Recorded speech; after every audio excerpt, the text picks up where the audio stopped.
ఇగో ఇది ఒక important news. మరో డిప్యూటీ బీసీ నేతను ఉప ముఖ్యమంత్రి చేసే యోచనలో కాంగ్రెస్. టీపీసీసీ చీఫ్ మహేష్ గౌడ్ కు అవకాశం. అదే జరిగితే టీపీసీసీకి కొత్త అధ్యక్షుడు, మంత్రివర్గ పునర్వ్యవస్థీకరణకు అవకాశాలు. స్థానిక ఎన్నికల తర్వాత ముహూర్తం. ప్రమాదంలో పలువురి మంత్రి పదవులు. అజరుద్దీన్ బాటలో చోటు కోసం సీనియర్ నేతల ప్రయత్నాలు అంటూ చూస్తా ఉన్నాం. సో ఇక్కడ వాస్తవంగా బీసీ ఉద్యమం బలపడుతున్నటువంటి ఈ క్రమంలో బీసీ ఓటు బ్యాంకును తమ ఖాతాలో వేసుకునేందుకు, ముఖ్యంగా జూబ్లీస్ ఎన్నికల్లో తమ ఖాతాలో వేసుకునేందుకు ఈరోజు ఒక కొత్త అంశాన్ని తెర మీద తీసుకొస్తున్నారు. తెలంగాణ రాష్ట్రంలో ఆల్రెడీ సీఎం తర్వాత డిప్యూటీ సీఎం బట్టి విక్రమార్క ఉన్నాడు. సో అది దళిత్ కోటాలో ఉన్నాడు. అదేవిధంగా ఇంకొక బీసీ కోటాలో కూడా డిప్యూటీ సీఎం ఇచ్చేందుకు ఈరోజు రేవంత్ రెడ్డి ఒక ప్రణాళిక రచిస్తున్నట్టు తెలుస్తా ఉంది. అది పొన్నం ప్రభాకర్ని చేస్తాడా, లేకపోతే వాకిటి శ్రీహర్ని చేస్తాడా, లేకపోతే పీసీసీ చీఫ్ ఎవరైతే మహేష్ కుమార్ గౌడ్ని చేస్తారా, లేకపోతే కొండా సురేఖని చేస్తారా, ఇవన్నీ అంశాలు కూడా ఉన్నాయి. సో దీనిలో మరి ఎవరికి ఇస్తారు ఏంటి అనేది మరి తెలిసే అవకాశం అయితే త్వరలో తెలిసే అవకాశం అయితే కనబడతా ఉంది. కానీ ఇప్పుడు జూబ్లీస్ ఎన్నికల్లో కనుక బీసీ ఓట్ బ్యాంక్ కొంత షిఫ్ట్ కావాలి అంటే 100% డిప్యూటీ సీఎం అనేటువంటి అంశాన్ని తెర మీద తీసుకొస్తున్నారు. ఇస్తే ఇటు ఉద్యమం ఇటు ఇవన్నీ కూడా కలిసి వచ్చే అవకాశం అయితే కనబడతా ఉంది.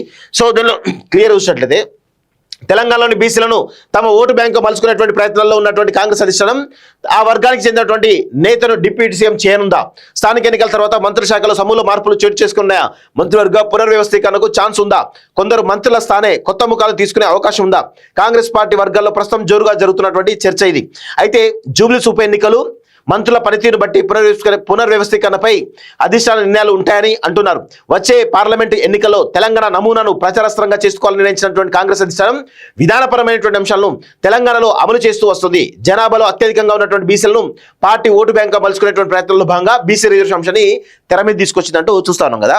సో ఇక్కడ మీరేమంటున్నారు, తెలంగాణ మోడల్ని దేశవ్యాప్తంగా గనక మీరు దేశవ్యాప్తంగా ప్రచారం చేసుకోవాలనుకుంటే ఇక్కడ బీసీ రిజర్వేషన్ సంబంధించి 42% సంబంధించి మీరు చేసినటువంటి ప్రయత్నం లోపభూయిష్టంగా ఉందని చెప్పేసి మేము గత కొన్ని రోజులుగా చెప్తా ఉన్నాం. 42% చేయాలి అంటే మీరు కులగణన చేసింది, కానీ కులగణన సరిగ్గా చేయలేదు. అది ఫస్ట్ మిస్టేక్. రెండోది, ఇక్కడ డెడికేటెడ్ కమిషన్ ద్వారా ఎంపిరికల్ డేటాను అనలైజ్ చేయాలి, కానీ ఎంపిరికల్ డేటాను అనలైజ్ చేశారా? చేయలేదు. ఎంపిరికల్ డేటాలో ఏ కులాలు ఎంత శాతం ఉన్నాయని లెక్క తెలిసిరా? చేయలేదు.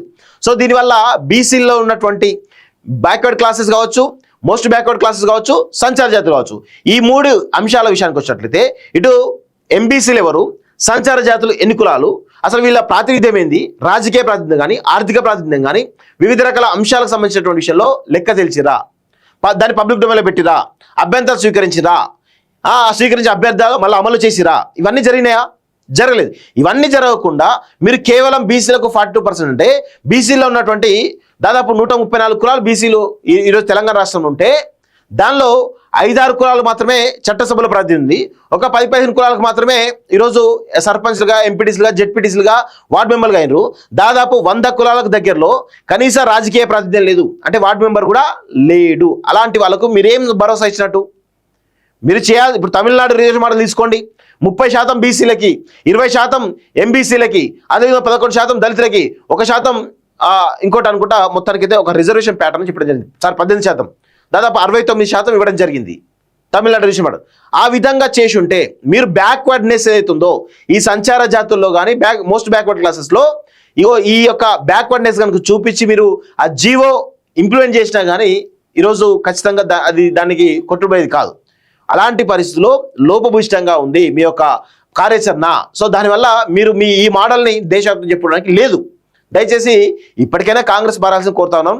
సో ఇందులో చాలా స్పష్టంగా బీసీ నేతకు దానిలో ప్రధానంగా మహేష్ కుమార్ గౌడ్కి అవకాశం ఉంటుంది, కొండా సురేఖకు అవకాశం ఉంటుంది, వాకిటి శ్రీహరికి అవకాశం ఉంటుంది, లేదంటే ఆది శ్రీనివాస్ను కూడా డిప్యూటీ సీఎం చేయడానికి కూడా అవకాశం ఉంది. ఎందుకంటే ఆది శ్రీనివాస్ ఆల్రెడీ విప్పుగా ఉన్నాడు, కొంత కాంగ్రెస్ రేవంత్ రెడ్డి కోర్టులో ఉన్నాడు, కోర్ కాంగ్రెస్ మనిషిగా కనబడుతున్నాడు. కాబట్టి ఆయన ఈ మధ్యలో ప్రభుత్వంని ఈరోజు ప్రొటెక్ట్ చేయడంలో ఆయన కూడా ముందు వరుసలో ఉన్నాడు. కాబట్టి మేబీ ఆయన కూడా మంత్రిని చేసి ఆయన కూడా డిప్యూటీ సీఎం చేయడానికి అవకాశం ఉంది. పొన్నం ప్రభాకర్ను మంత్రి చేసి డిప్యూటీ సీఎం మంత్రి ఆల్రెడీ ఉన్నాడు, సో ఆయన డిప్యూటీ సీఎం చేయడానికి అవకాశం లేదు. సో ఇవన్నీ పేర్లు కూడా తెర మీదకి వస్తూ ఉన్నాయి. మరి ఎవరి డిప్యూటీ సీఎం చేస్తారు ఏంటి అది కొన్ని రోజులు తెలిసే అవకాశం అయితే చాలా స్పష్టంగా కనబడతా ఉంది. సో ఇది కొంతమేర జూబ్లీస్ పైన కూడా బీసీ ఓట్ బ్యాంక్ దాదాపు 1,80,000 బీసీ ఓట్ బ్యాంక్ ఉంది. సో దానిపైన ప్రభావం పడేటువంటి అవకాశం అయితే చాలా స్పష్టంగా కనబడతా ఉంది.